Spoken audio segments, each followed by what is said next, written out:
some men die only once. Marcus Flavius Corvus died every single night for 7 years. The nightmare always began the same way, the screams echoing through the Teutoburg Forest, the trees dripping with Roman blood, his brothers in arms nailed to oak trunks while still breathing, their eyes begging for a mercy he couldn't give because he was too busy running, always running. And then he'd wake up, gasping, clawing at the scar across his ribs, the only proof that he'd survived the day Rome's invincibility died. It's 16C. The Rhine River cuts through the morning mist like a silver blade, separating civilization from chaos, order from wilderness, Rome from the Germanic tribes who'd tasted Roman blood and wanted more. On the civilized side, 50,000 legionaries prepare for war, their armor gleaming, their formations perfect, their discipline absolute. They look unstoppable. They looked unstoppable 7 years ago too, before 3 entire legions vanished into those forests and never came out. Well, that's not entirely true. One man came out. Marcus Flavius Corvus, centurion of the 5th cohort, 6th century. The man who survived when 20,000 didn't. Some called him lucky. Others, when they thought he couldn't hear, called him something else entirely. Marcus stands outside his tent, watching his century drill in the pre-dawn cold. His men move like a single organism, shields locking, gladii thrusting, rotating positions with mechanical precision. No wasted movement. No hesitation. No room for fear. He's trained them that way because he knows what fear does to a man in those forests. It turns your legs to water. It makes you forget your training, your brothers, your oath. It makes you run. And when you run in the Teutoburg Forest, you die tired. His optio, a grizzled veteran named Atticus, barks orders, and the century responds instantly. Atticus survived Teutoburg too, one of the few. He knows what Marcus knows. They don't talk about it. They don't have to. The scar tissue between them speaks its own language. But today, everything changes. Marcus watches as a young soldier approaches across the parade ground, moving with that dangerous combination of confidence and inexperience that gets men killed. The soldier's armor is too new, too shiny. No dents, no character, no stories. He snaps to attention before Marcus with textbook precision. Centurion Corvus. Optio Lucius Valerius Maximus, reporting for duty, sir. His voice carries that aristocratic clip that marks him as someone's privileged son playing soldier. Marcus studies him. Mid-20s, strong jaw, clear eyes that haven't seen anything die yet. The kind of eyes that still believe in glory and honor and the manifest destiny of Rome. Marcus remembers having eyes like that once, a lifetime ago, before Teutoburg taught him that glory is just another word for blood and dirt and the smell of your best friend's intestines steaming in the cold German air. "You're my new second," Marcus says, his voice carrying no warmth, no welcome. It's a statement, not a question. Lucius nods, eager, practically vibrating with barely contained excitement. "Yes, sir. It's an honor, sir. My father served under you, sir. At Teutoburg." The words hit Marcus like a gladius to the gut. Of course this is how the gods decide to torment him.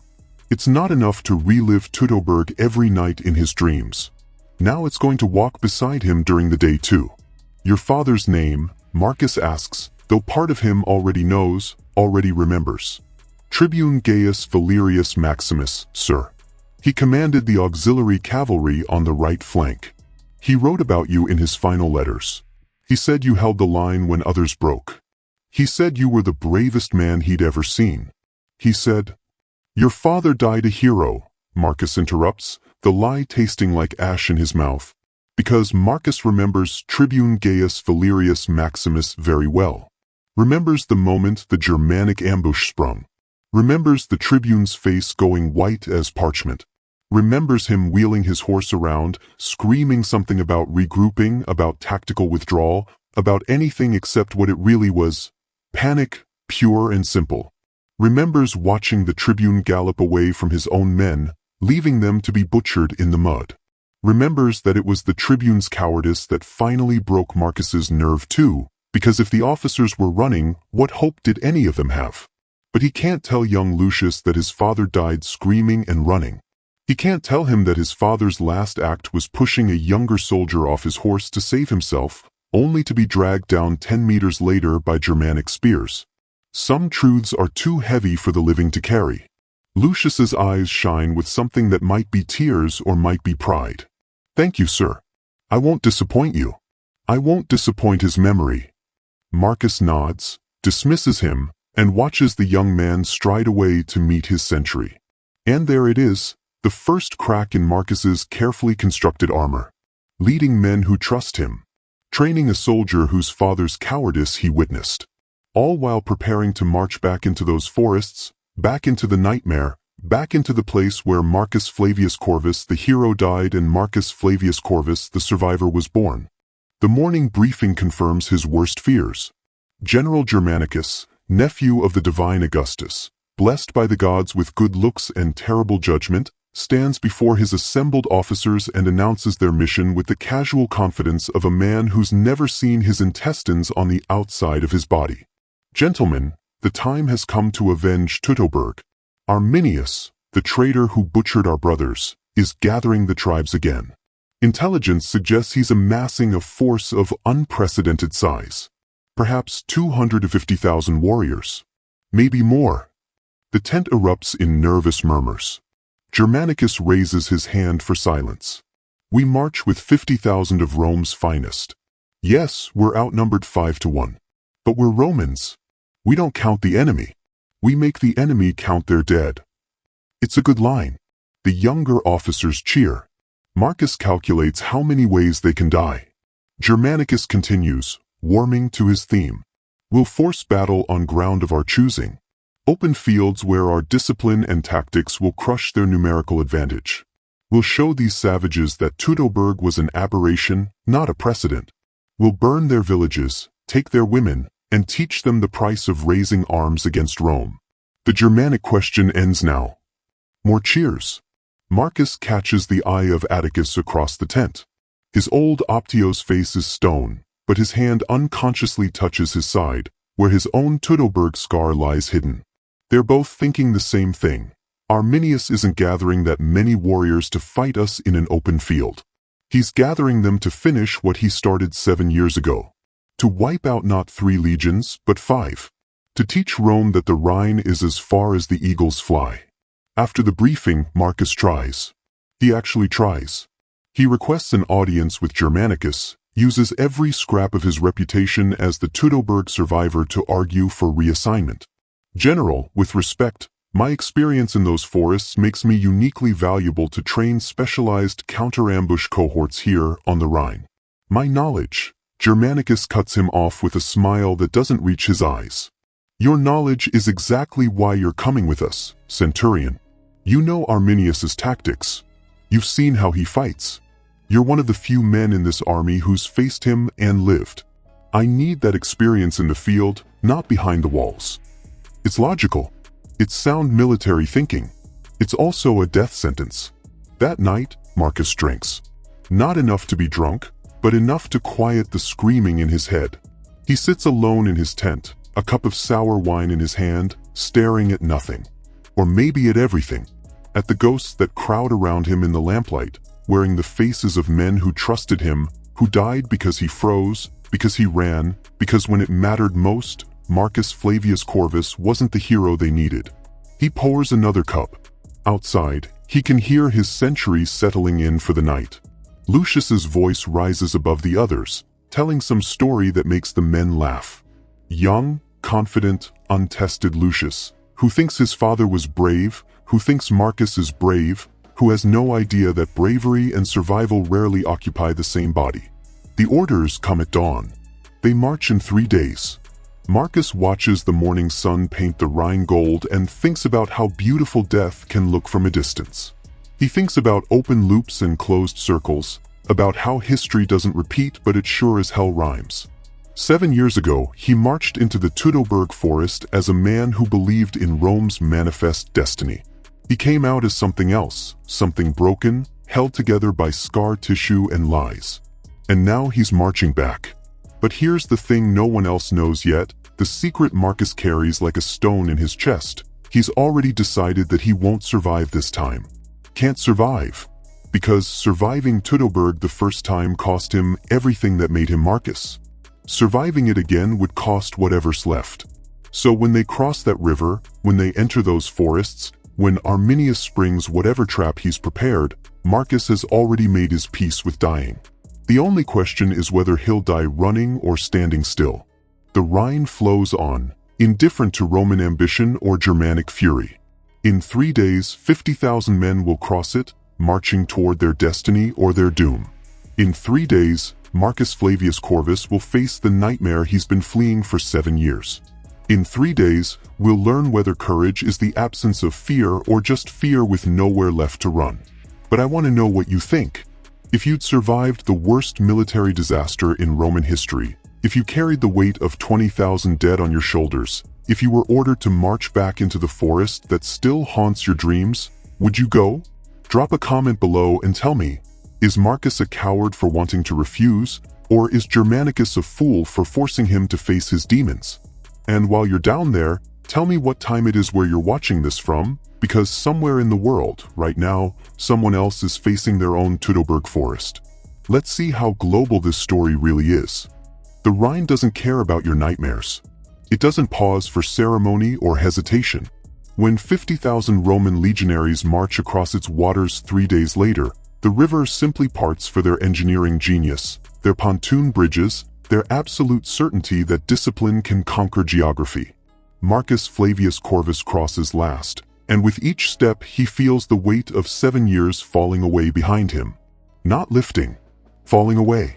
Like watching your own skin peel off.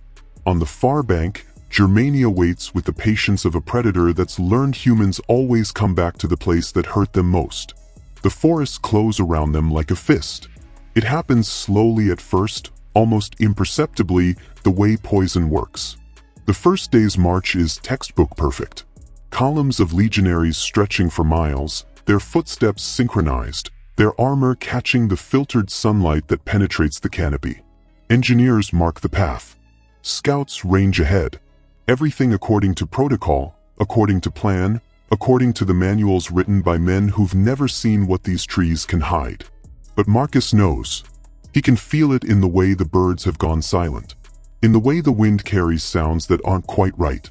In the way the forest itself seems to be breathing, watching, waiting. Lucius marches beside him, practically glowing with excitement. My father's letters describe these forests as beautiful, sir. Savage, but beautiful. Marcus doesn't answer because he's counting. Counting the shadows between the trees. Counting the spaces where ambush could spring. Counting the seconds until the nightmare begins again. It starts on the second day. Not with battle, but with absence. A foraging party, 20 men, fails to return. Then a messenger heading back to the Rhine. Gone. Vanished like smoke. No bodies. No blood. Just empty forest and the growing certainty that they're being watched by eyes that know exactly where Rome's legions are going and exactly how many steps it takes to get there. Germanicus dismisses it as desertion or incompetence. Marcus knows better. This is how it started before. The slow hemorrhage of men. The erosion of certainty. The creeping understanding that in these forests, Rome's numerical advantage means nothing except more targets. On the third day, they find the bodies. Not the missing foraging party. Something worse. An entire auxiliary cohort, 600 men, that had been scouting ahead. Or what's left of them. The Germanic tribes have arranged them with artistic precision. Bodies impaled on sharpened branches, still in formation, a grotesque mockery of Roman discipline. Their armor stripped. Their faces frozen in expressions that suggest death came slowly, personally, intimately.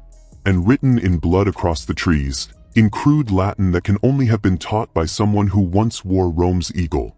Welcome home, survivors. Arminius remembers you. Marcus stares at that message and feels his hands begin to shake. Not from fear. Not yet. From recognition. Because 7 years ago, at Teutoburg, the Germanic tribes didn't speak Latin. Didn't know Roman formations well enough to mock them.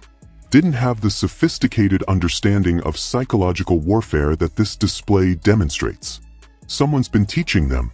Someone who knows Rome's methods intimately. Someone who's been planning this for 7 years, the same 7 years Marcus has been running from it. That night, Marcus can't sleep. Not because of nightmares, but because of mathematics. He sits in his tent, oil lamp burning low, calculating angles of attack, estimating warrior numbers based on the tactical sophistication he's witnessed. The numbers don't work. 50,000 Romans against 250,000 Germanic warriors is terrible odds, yes, but manageable if they can force open battle. But if those warriors are being commanded by someone with Roman training, someone who understands legion tactics well enough to counter them, someone who's had 7 years to prepare this killing ground, then the numbers become something else entirely. They become a funeral count. A noise outside his tent snaps him alert. He's on his feet, gladius drawn, before his conscious mind registers movement. But it's just Lucius, carrying his own lamp, looking sheepish. Couldn't sleep either, sir? They talk. Or rather, Lucius talks and Marcus listens, studying this young man who carries his father's name and his father's delusions about glory. Lucius speaks of honor, of duty, of making his father proud by driving Arminius back into the darkness. And Marcus sees himself 7 years ago, before Teutoburg carved the romance out of him and replaced it with scar tissue. He almost tells the boy the truth. Almost explains that his father died screaming, that honor is just a word aristocrats use to convince poor men to die for them, that glory smells like shit and blood and the copper tang of your best friend's opened throat. Almost. But then Lucius says something that freezes Marcus's blood.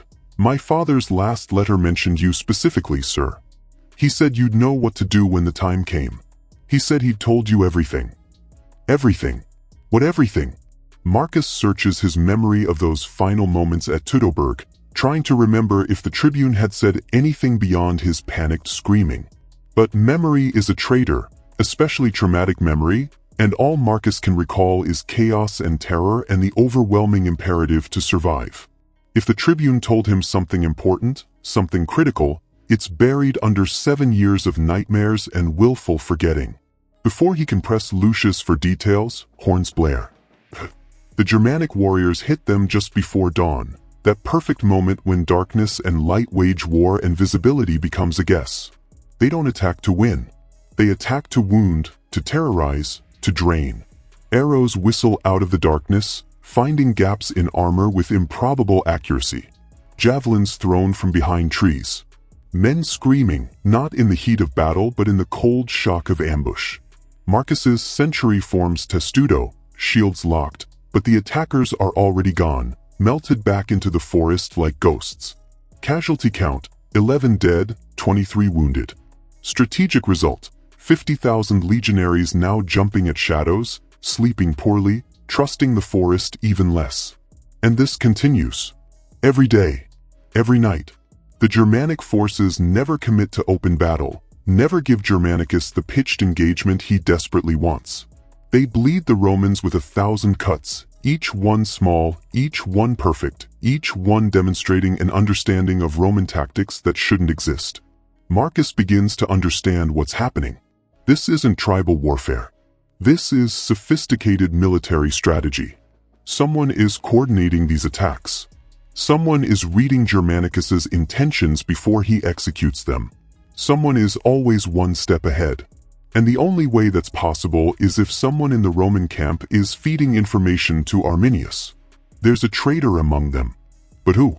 Marcus begins watching his own men with the paranoid intensity of a man who's learned that survival means trusting no one. Could it be Atticus, his old Optio, who's been too quiet, too withdrawn since they crossed the Rhine? Could it be Lucius, whose father's mysterious everything might have been conversion to the Germanic cause? Could it be any of the 100 faces he sees daily, men he's trained, fought beside, trusted? The paranoia eats at him, corrodes him, until he's jumping at shadows and seeing betrayal in every sideways glance. It's exactly what Arminius wants. Marcus knows this intellectually, doesn't stop it from working. On the 8th day, Germanicus forces the issue. Scouts report a massive Germanic force gathering at a place called Idistaviso, an open plain bounded by forest on 3 sides and a river on the 4th. It's tactically perfect for Roman formations. Suspiciously perfect. Marcus argues against it in the command meeting, his voice rising despite protocol. "General, it's a trap. They're offering us exactly what we want, which means it's exactly what they want us to think we want." Germanicus stares at him with the cold contempt of aristocratic privilege confronting combat experience. "Are you suggesting we avoid battle entirely, Centurion? Should we march in circles until our supplies run out? Or perhaps you'd prefer we turn back, report to Rome that we fled from savages because the legendary survivor of Teutoburg got nervous?" The other officers laugh. Not cruelly, but not kindly either. And Marcus realizes he's lost credibility, that his reputation as a survivor has curdled into something else, something that sounds suspiciously like coward. They'll fight at Teutoburg, and Marcus will be there, whether he wants to be or not. The night before battle, Marcus intercepts something that changes everything. A Germanic messenger, captured by scouts, carrying nothing visible but sweating like a man who knows he's dead. Marcus personally conducts the interrogation away from prying eyes, using techniques he learned in places he doesn't talk about. The messenger breaks quickly. Too quickly. Like he was meant to break. And what he reveals is both exactly what Marcus feared and worse than he imagined. Arminius doesn't just want to win the battle tomorrow. He wants to annihilate them. The open plain at Teutoburg is indeed a trap, but not in the way Marcus thought. The battle is designed to be won. By Rome. Convincingly. Decisively. A false victory that will pull the legions deeper into Germania, away from the Rhine, away from supply lines, into a position where the real ambush will come, and this time there will be no survivors to tell the tale. But how does Arminius know Germanicus's battle plans with such precision? The messenger smiles through broken teeth. "Your general makes his decisions with his officers present, yes? And one of those officers makes different decisions when you're not watching." Marcus presses harder, literally and figuratively, but the messenger dies before revealing the traitor's identity. Natural death. Heart failure. Suspiciously convenient. Or perhaps not convenient at all. Perhaps exactly as planned. Perhaps the messenger's whole purpose was to plant this seed of paranoia, to make Marcus suspect everyone, to fracture Roman unity from within. Marcus stares at the corpse and realizes he's playing a game where he doesn't know the rules and every move might be exactly what his enemy wants. He has a choice. Tell Germanicus about the double trap and risk being dismissed as paranoid. Or keep silent and hope he's wrong.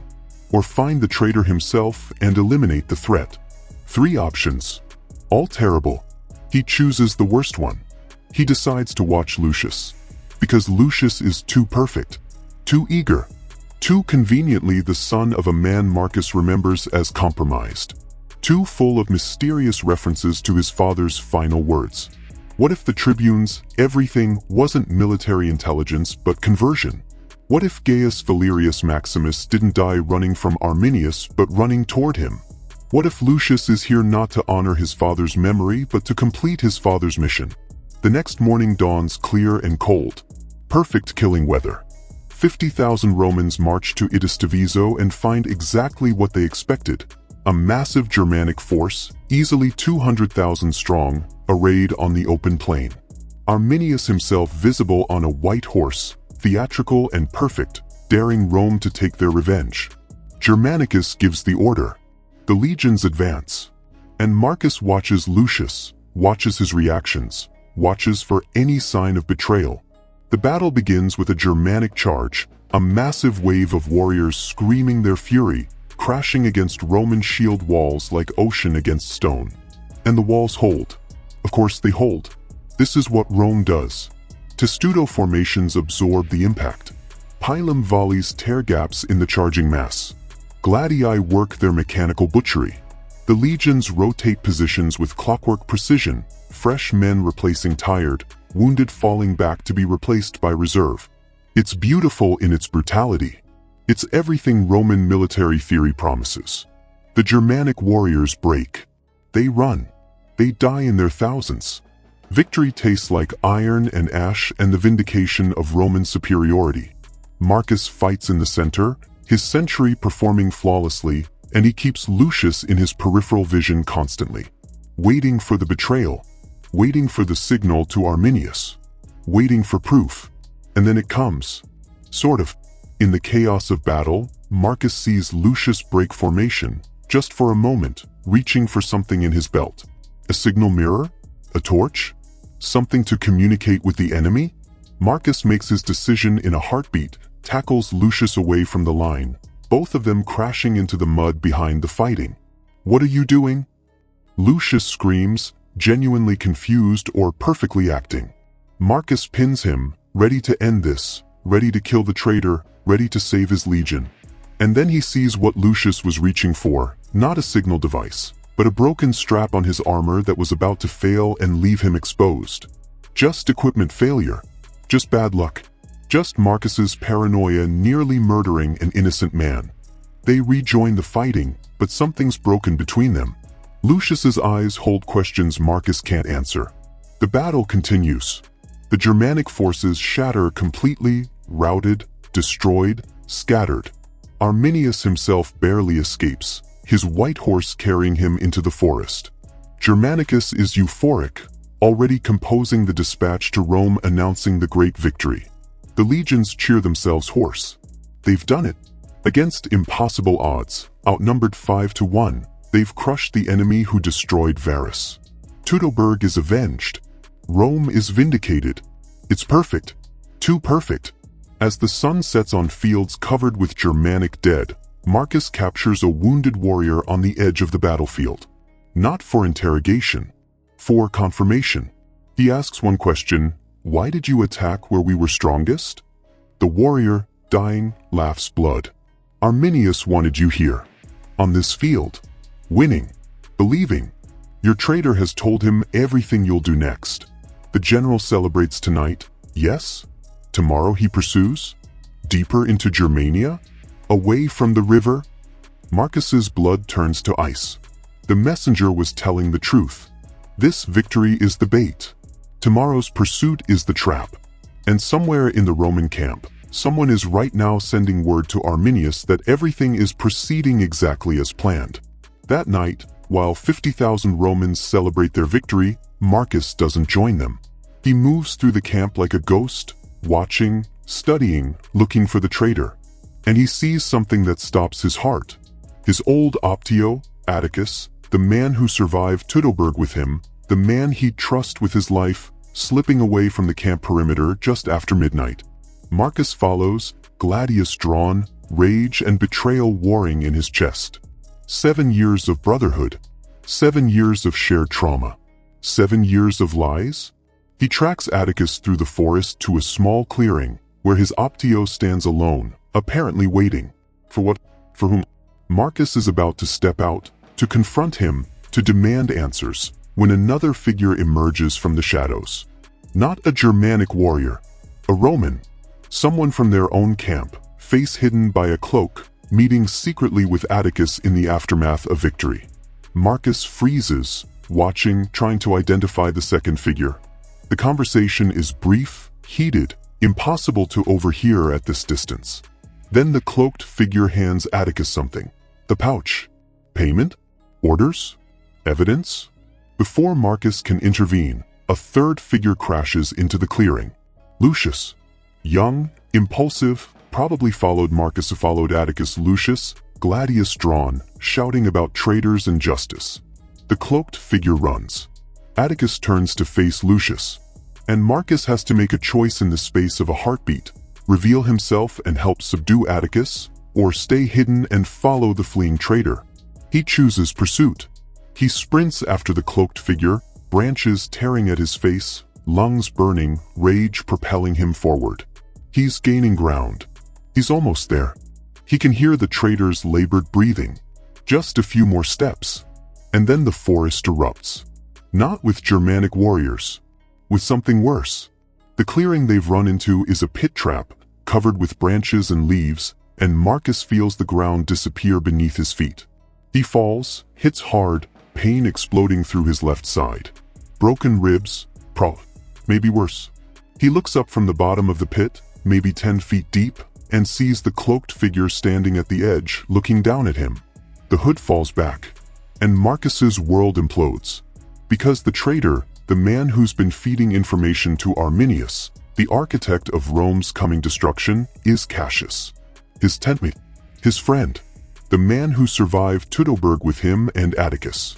The man Marcus trusted absolutely.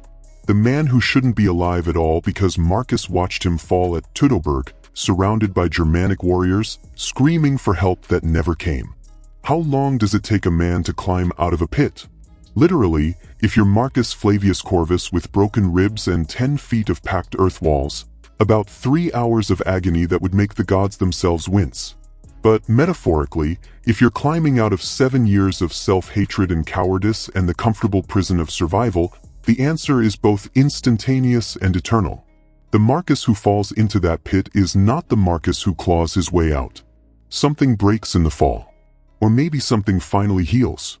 It's hard to tell the difference when pain is the common language of both processes. He uses his gladius as a climbing spike, driving it into the earth, pulling himself up inch by agonizing inch, each breath a knife in his side courtesy of those broken ribs. The stars wheel overhead, marking time's passage with celestial indifference. His fingers bleed. His arms shake. 3 times he falls back to the bottom, and 3 times he starts again, because the alternative is staying in the pit while 50,000 Romans march to slaughter. And somewhere between the second fall and the third climb, Marcus stops thinking about survival and starts thinking about something more dangerous: redemption. Not the kind you earn by living through catastrophe. The kind you earn by preventing it. The kind that costs everything and promises nothing except that you'll die as someone other than the man who ran. When he finally drags himself over the edge, the eastern sky is already bleeding pre-dawn gray. He has maybe an hour before the camp wakes, before Germanicus gives the order to pursue the defeated Germanic forces, before 50,000 men march straight into Arminius's real trap. Marcus runs. Or tries to. His body has other opinions about what's possible with broken ribs and exhaustion and blood loss from torn hands. He manages a stumbling jog that would embarrass a drunken recruit, but its movement, its progress, it's the opposite of freezing. The forest seems different now. Less menacing. Or maybe Marcus is just too focused on survival of a different kind to notice the shadows. He's not running from the nightmare anymore. He's running toward the only chance to end it. He reaches the Roman camp just as the sentries are changing watch. They almost kill him, seeing a mud-covered, blood-streaked figure emerge from the forest, before they recognize their own centurion. They have questions. Marcus has no time for answers. He heads straight for Germanicus's command tent, pushing past guards. Protocol be damned, because protocol is what's going to get everyone killed. Germanicus is already awake, already armored, already planning the day's pursuit with his staff officers.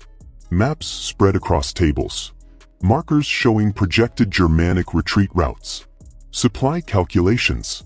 Everything organized, efficient, perfectly Roman, and perfectly doomed. Marcus bursts in looking like he's fought his way through Hades itself, which isn't far from the truth. "General, I need to speak with you. Alone. It's about today's..." He doesn't get to finish because that's when Lucius enters from the other side of the tent, dragging a bound and bloodied Atticus. Marcus's old Optio has been beaten, his face swollen, his arms tied behind his back with professional efficiency. Lucius's armor is splattered with blood that might be Atticus's or might be someone else's, and his eyes hold something Marcus has never seen there before: cold certainty. The boy who marched into Germania dreaming of glory has been replaced by something harder, something tempered by violence into steel. "General," Lucius says, his voice steady despite the carnage he's clearly participated in, "I present a traitor. I caught him last night in the forest, meeting with Germanic agents. He resisted arrest.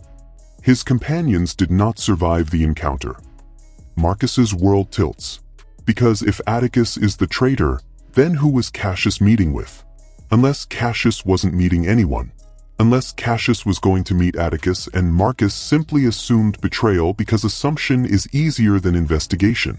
Unless Marcus has spent 7 years being so paralyzed by his own failures that he's started seeing betrayal everywhere, including in the faces of the men who survived hell alongside him.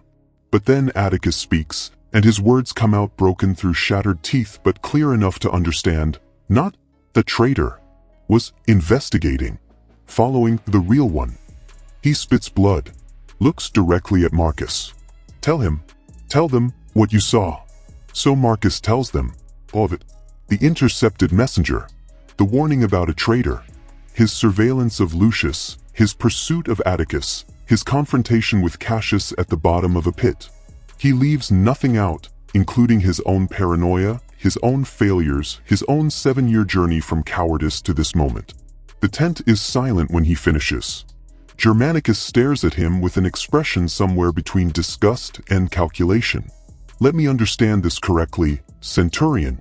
You're claiming that we won yesterday's battle because the enemy wanted us to win? That our great victory was actually a trap? That one of my staff officers has been feeding information to Arminius? And your evidence for this conspiracy theory is a conversation you had with a man who's supposedly dead while you were lying injured in a pit. When Germanicus puts it that way, Marcus realizes how insane it sounds. How convenient. How exactly like the paranoid ramblings of a man who's been broken by trauma and never properly healed. But then Atticus speaks again, forcing words through pain.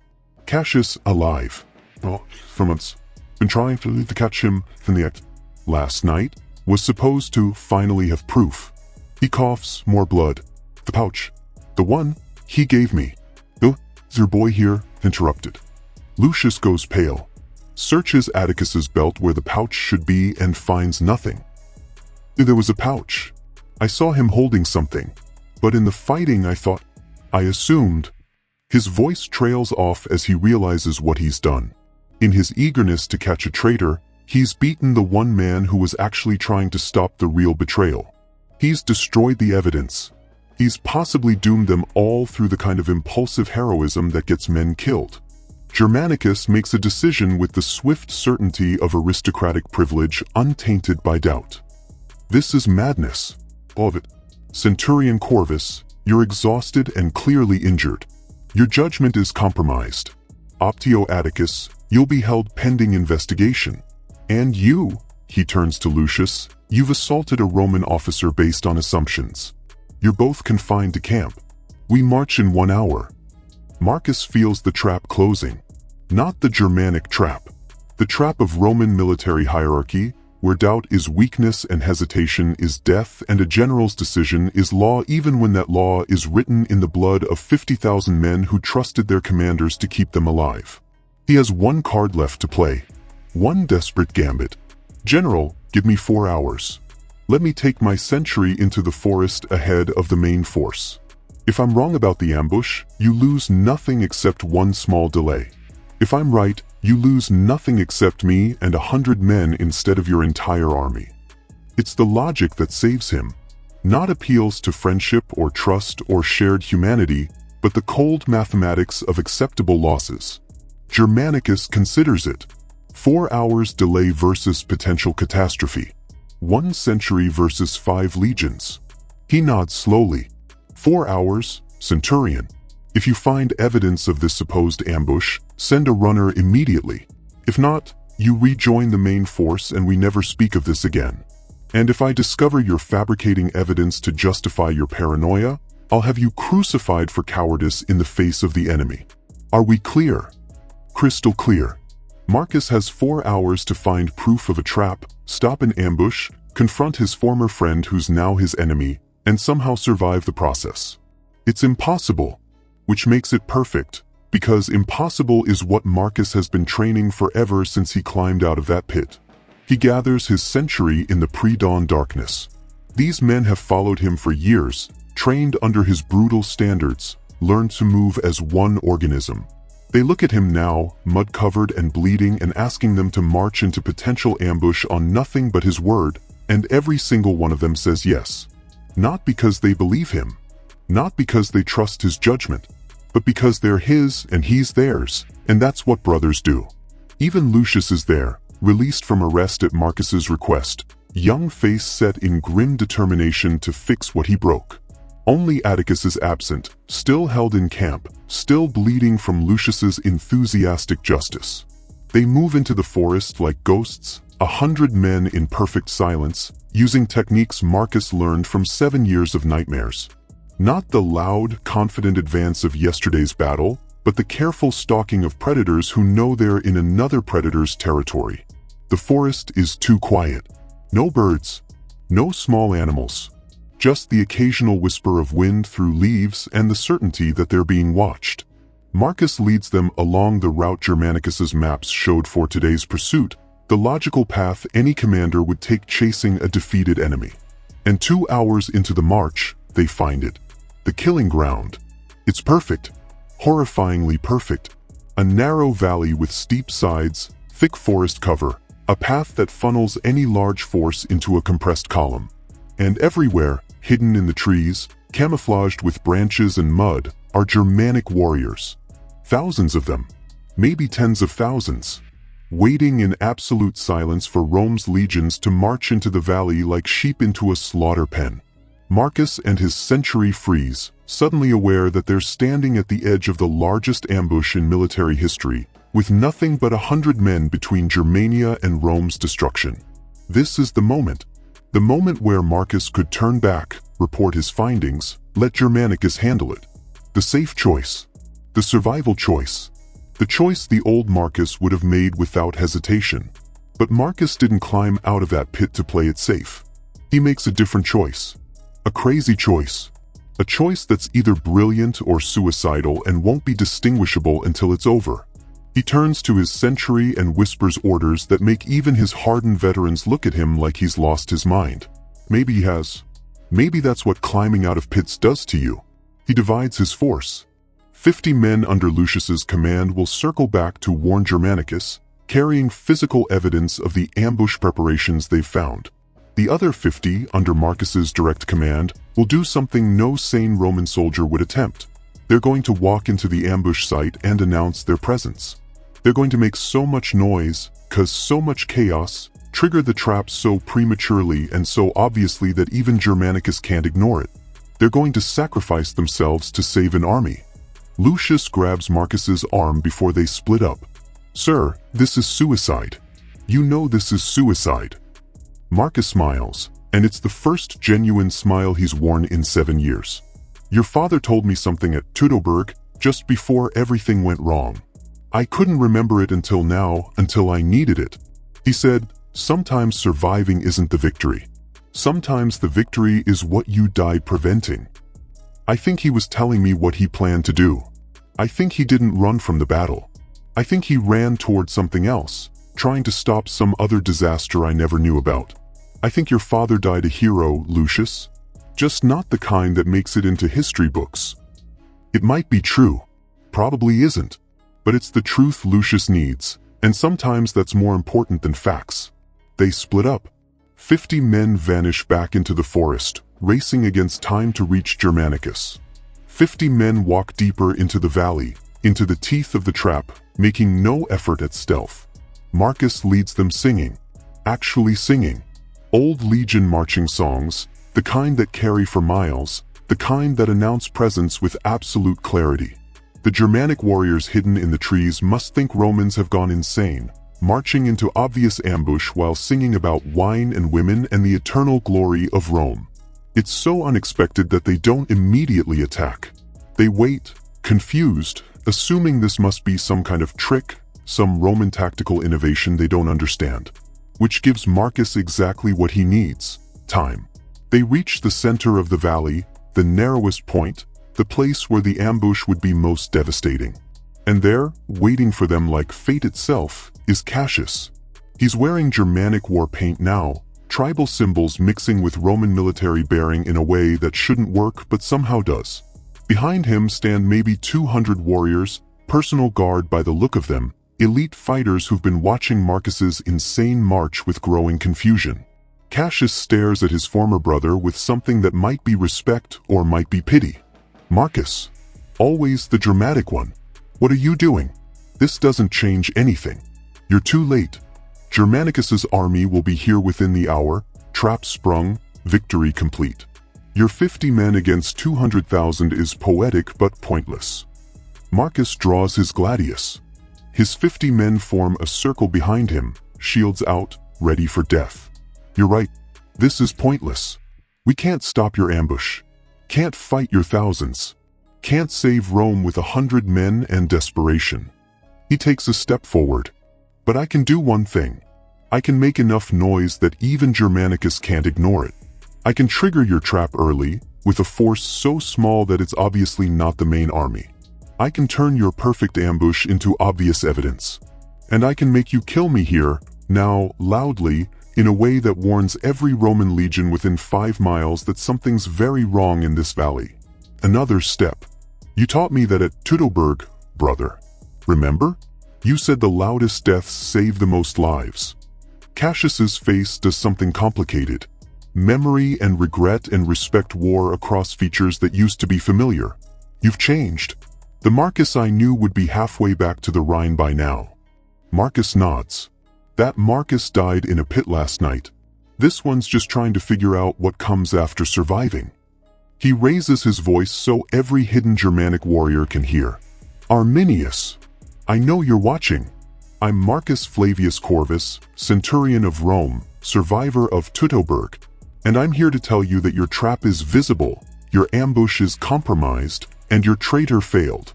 Every Roman within hearing knows exactly where you're hiding. Come out and fight like the warrior king you claim to be, or hide in the trees like the coward Rome always said you were. It's the worst tactical decision possible. It's also the only one that matters. Because the thing about ambushes is they only work once. The thing about traps is they require surprise. And the thing about Marcus's suicidal grandstanding is that it's so loud, so obvious, so deliberately provocative that every Germanic warrior in the valley is now looking at him instead of staying hidden. The ambush is broken not by superior tactics but by sheer audacious stupidity.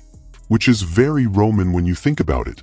Arminius himself emerges from the tree line, and he's everything the legends promised. Tall, scarred, wearing Roman auxiliary officer training like a second skin beneath Germanic war gear. He's been planning this moment for 7 years, preparing the perfect revenge for Rome's arrogance, and now this crazy centurion with a death wish is unraveling everything through the simple expedient of announcing its existence. He looks at Marcus with the frustrated respect of one professional for another. You know this only delays the inevitable. We'll find another opportunity. Another battle. Another 7 years. Marcus interrupts. Another generation? How long are you willing to wait for revenge, Arminius? How many of your people die while you prepare the perfect trap? It's not really a conversation. It's a distraction. Because while Marcus holds Arminius's attention, while Germanic warriors emerge from hiding to see what the commotion is about, while the perfect ambush dissolves into confused clusters of fighters wondering why their target is already here and announcing himself, Lucius and his 50 men are reaching Germanicus's army. They're showing the evidence. They're making the case that no general can ignore, especially when backed by the sound of obvious combat echoing from the valley ahead. The trap springs empty. The ambush catches nothing but 1 centurion and 50 volunteers who knew exactly what they were doing. The fighting that follows is brief and brutal and completely beside the point. Marcus and his men can't win, aren't trying to win. They're just trying to be loud, to be obvious, to be evidence incarnate that something went wrong in this valley. They form testudo, that perfect Roman defensive formation, and they hold ground that doesn't matter against numbers that should overwhelm them in seconds. But Germanic warriors are confused, their careful positioning ruined, their element of surprise gone. They fight without coordination, without the devastating unity that made Teutoburg possible. And somehow, impossibly, Marcus's 50 men hold. Not winning, just not dying fast enough to be ignored. Until Cassius makes it personal. He pushes through his own warriors, gladius drawn, face set in that expression Marcus remembers from training decades ago when they were both young and stupid and convinced they'd live forever. If you want loud, brother, let's give them loud. You and me. Like the old days. They meet in the center of chaos, 2 men who survived Teutoburg on opposite sides, and their blades speak the language of shared history and divergent choices. Cassius is faster, less injured, fighting with the desperate fury of a man defending his new tribe. Marcus is older, broken-ribbed, fighting with the cold certainty of a man who's already decided his death means something. They're perfectly matched, which means neither can win, which means this ends only one way. Except wars aren't fought by heroes dueling in the center of valleys. Wars are fought by armies arriving at the wrong time to upset perfect plans. The sound that stops their fight isn't dramatic. It's practical. It's the sound of 50,000 Roman legionaries marching in battle formation, alerted by Lucius, warned by Marcus's sacrifice, armed with knowledge that turns ambush into fair fight. Germanicus might be arrogant, but he's not stupid. When his scouts reported the premature springing of the trap, when Lucius arrived with evidence and 50 men swearing to its truth, he made the only logical decision: advance in full battle formation, prepared for ambush, ready for anything. The Germanic trap catches only Marcus's volunteers. The main army stays safe. Arminius sees it too. Sees his perfect revenge crumbling. Makes the hardest decision a commander can make. He orders retreat. Survival over victory. Another day over another Teutoburg. The Germanic warriors fade back into the forest with practiced efficiency, melting away like morning mist, leaving only Marcus and Cassius facing each other in a valley suddenly empty of everyone except the 50 Roman volunteers who stayed when they could have run. Cassius looks at Marcus with something that might be tears or might be rain starting to fall. You should have let it happen. Rome deserves what's coming. Marcus shakes his head. Maybe. Probably. But not today. Not by you. Not like this. They don't kill each other.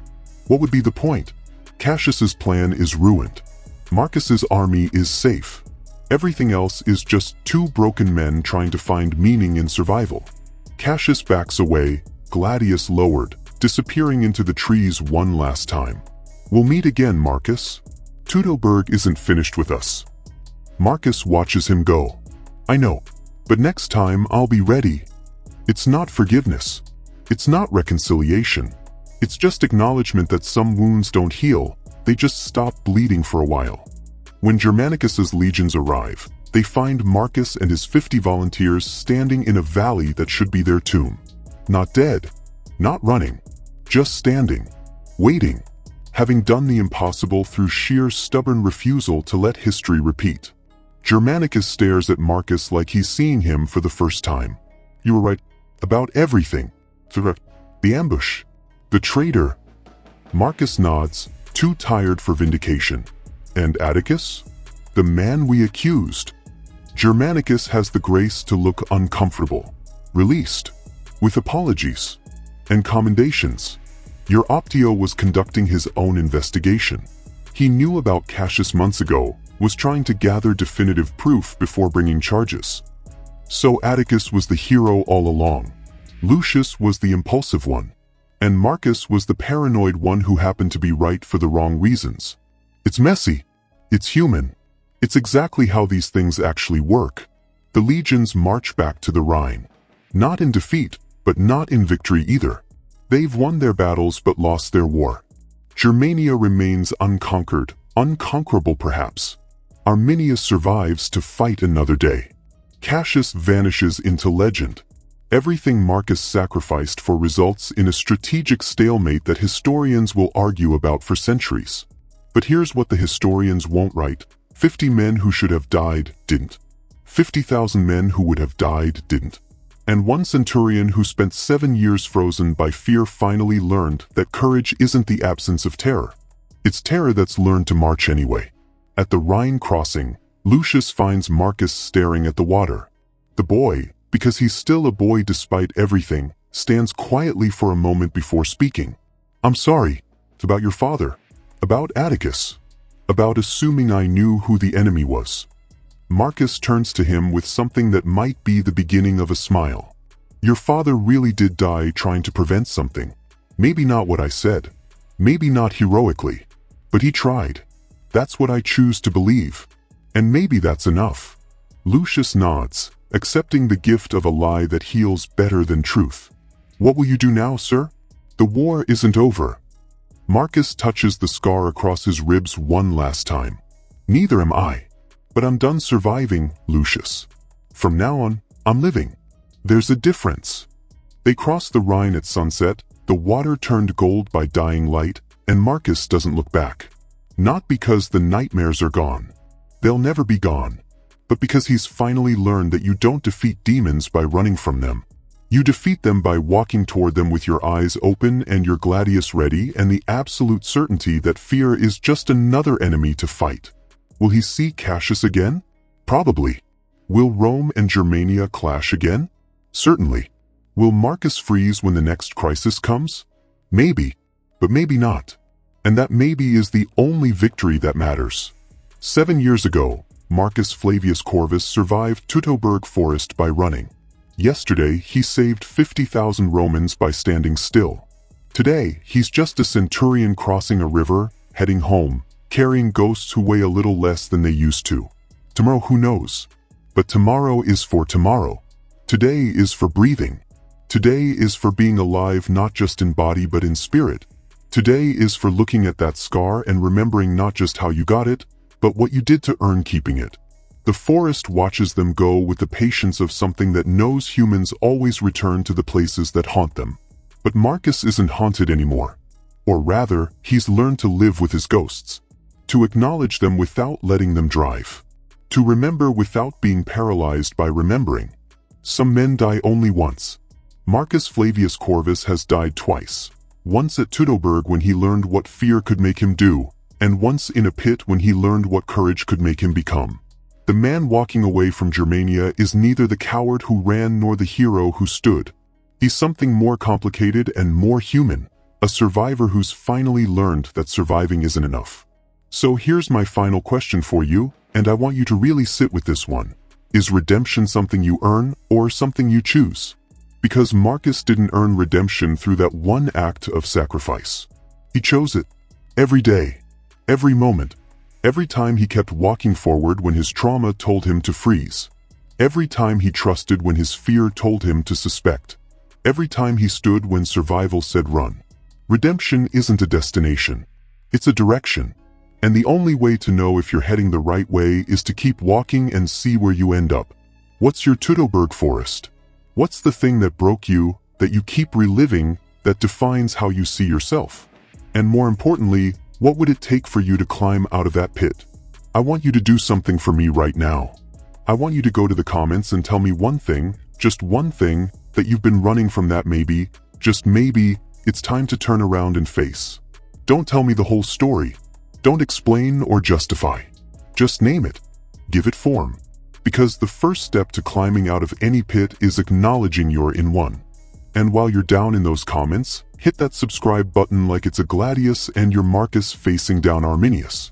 Because we've got more stories from the ancient world, more lessons written in blood and carved in stone, more reminders that humans have always been broken and brave and complicated and somehow, impossibly, capable of rising above our worst moments. Every week, new stories.